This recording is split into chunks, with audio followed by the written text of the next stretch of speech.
Chapter 5.6 The Den of the Devil. The door sealed shut behind Retta and Deegan. The red glow radiated up, and Luca's lair awaited. The metal grate stairs went down and down, switching back, descending deeper and deeper into the pit. Deegan continued his guard act, dragged Retta down, and even after 5 minutes, they were still going. Deegan checked his link. "I've got no service. We need to be careful." Retta knew Deimos was a wolf's den in sheep's clothing, but it lost all semblance of regality. The walls were bare, the stairs were gray, and something red and sinister hid below. Deegan whispered to Retta, "What did that guard mean about you being that Baton girl?" "I'll explain later." Retta pivoted away and diverted the topic. "Leaky Eye was in the Vicious Six, right?" "Yeah. You know the story? Weren't they all caught 10 years ago? At the capture of Callisto?" She remembered her mom's articles covering it. "They were captured, but rumor is they got out, and now they're hiding around the inner colonies." "Any idea where?" "No, but I'll find them," Deegan said with determination. "No matter what I have to do." Well, she thought, if he's finding them, maybe he'll be helpful for Tobias's parole. Who else is looking for the Vicious Six? Don't know. The problem is, no one's ballsy enough to investigate. The only person would have been Celeste Starlight, and, well, she's been silent. Retta wasn't expecting Deegan to name-drop her mom. "Sometimes I worry they found her before she found them." "No," Retta rebuked, almost offended. "She wouldn't let them." "We can only hope," Deegan said, "'cause I need her to write about me when I catch the Vicious Six. No better way to fame than an article by Celeste." Retta noted that. If Deegan knew Celeste was Red's mom, would he use her? Did he already know? Did he pretend not to know? Was he already charming Red so he could get closer to Celeste? Chains clattered down below. Deegan shushed Retta and stopped on a stair landing. They looked down, through the gratings, and saw Yana, beaten and battered on the ground. Her legs were bruised. Her shirt was torn. One arm was draped over her chest, and her other arm was missing. Deegan instinctively flicked out his link, handed it to Red, and said, "We need evidence." He leaned against the railing and framed himself with Yana beneath him. "Take a photo of me with her." Retta balked at his audacity. "You need to be in it?" "Yes, trust me." He glittered in light and made his guard illusion disappear. "It'll look fake otherwise." Tobias's warnings echoed in the back of Retta's mind. "Be careful with that, boy. I don't trust anyone in it for the fame." "All right," she said, took Deegan's link, and still felt like he wanted a photo more for the fame than the facts. She took the picture, and then suddenly, from the shadows by Yana, Luca came into view. He was a broad, haunting figure who crouched down to Yana's level, grabbed her underneath the chin, and brought her attention to him.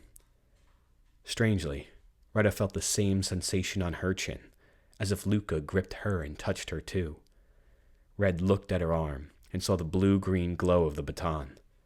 She hastily covered it, so its glow wouldn't expose her like it did with Jimbo.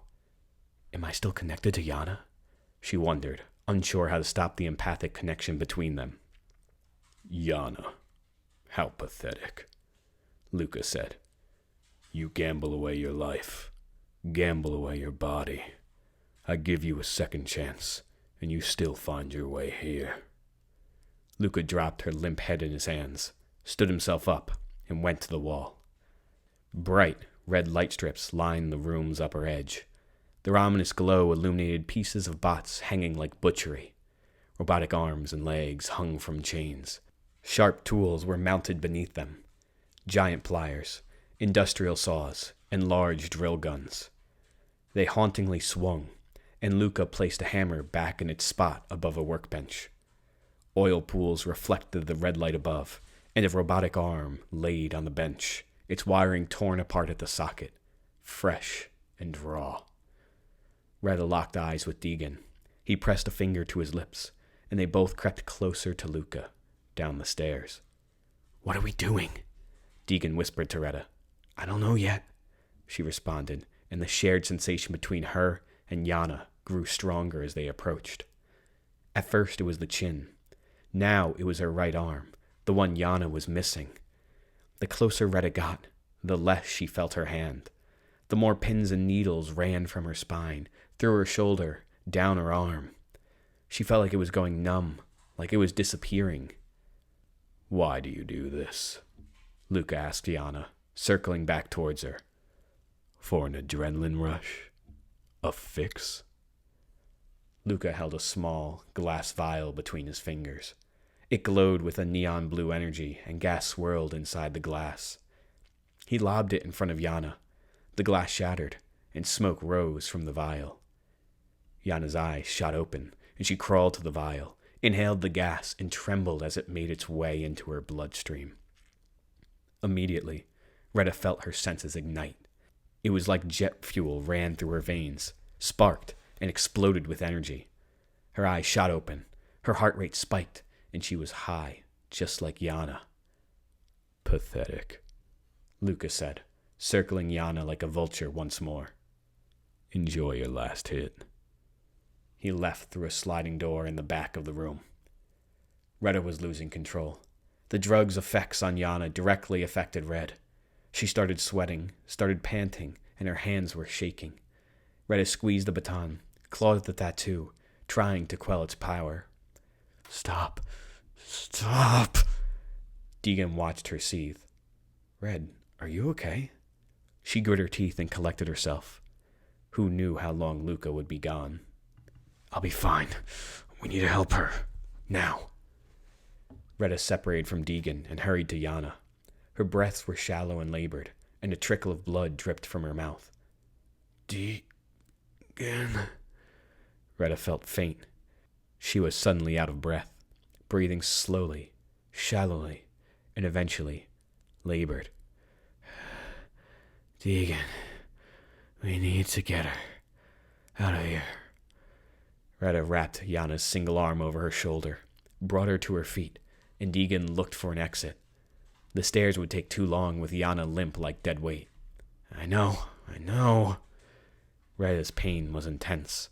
She felt weak, battered, tired. The baton worked against her. "I don't know how long I could keep this up." There was no exit. All that surrounded them was torn, ripped mechanical appendages lining the walls. What the hell is Luca doing here? Red thought. And then the stomping returned. Luca was on his way back. Deegan stepped in front of the doorway and pushed Retta behind him. "Red, hide." "Where?" "The bench, under the workbench," he said, and blocked the door frame. Retta dragged Yana with her one good arm, hid beneath the workbench, and heard Yana whisper over and over, "My arm." Retta saw the circuitry hanging out of Yana's shoulder socket. It was her arm above them on the tool bench. The stomping came to a head, then stopped at the door as Retta sheltered herself and Yana underneath the bench. She hid herself entirely, not even risking poking an eye out. Luca stomped inside, and when he did, Retta's baton burned red hot. She wanted to scream. The feeling in her arm returned, but was replaced with that searing, burning pain from Luca. Retta grit her teeth, bore the pain, and then heard. "Deegan," Lucas said with surprise as the door slid open. "What are you doing here?" "I saw a woman get dragged down here. What's going on?" "Not your business," he said, walked through Deegan, and noticed Yana was gone. "Where is she?" "I saw her run upstairs." "And you watched?"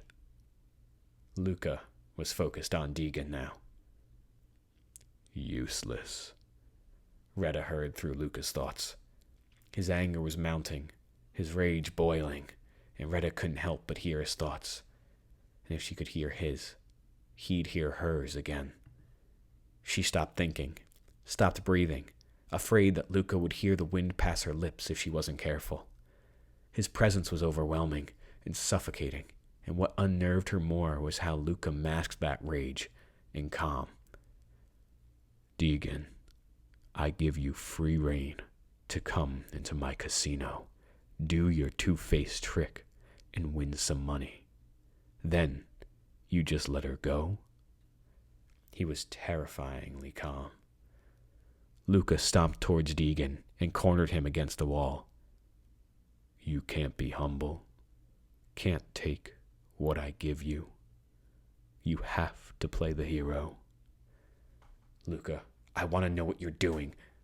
What you want, Luca said, leaned over Deegan, and his amber eye crackled against Deegan's face. Means nothing to me. Retta poked her eye out and saw Deegan dwarfed by Luca.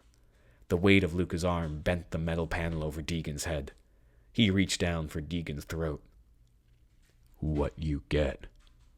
Luca calmly wrapped each finger, one by one, around Deegan's neck and raised him into the air as Deegan's feet kicked to find stable ground. Is what you earn.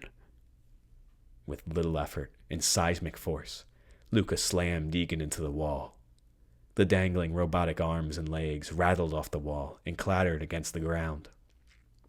Luca threw Deegan to the ground and knocked the wind out of his chest. He coughed, trying to breathe, and keeled over on his knees. He waved his hand, begging for mercy, and distracted Luca away from a small hologram behind him. It was an arrow, pointing to the stairs, telling Retta, go. Retta seized the opportunity. She dragged Yana, skirted away while Deegan distracted Luca, and got to the stairs. Coming back from where they came was dangerous, but there was no other way. Staying with Luca was worse. Luca towered over Deegan, and as Retta rushed to escape, she heard Luca's voice in the distance. What a shame, Deegan. You'll have to prove yourself. Again.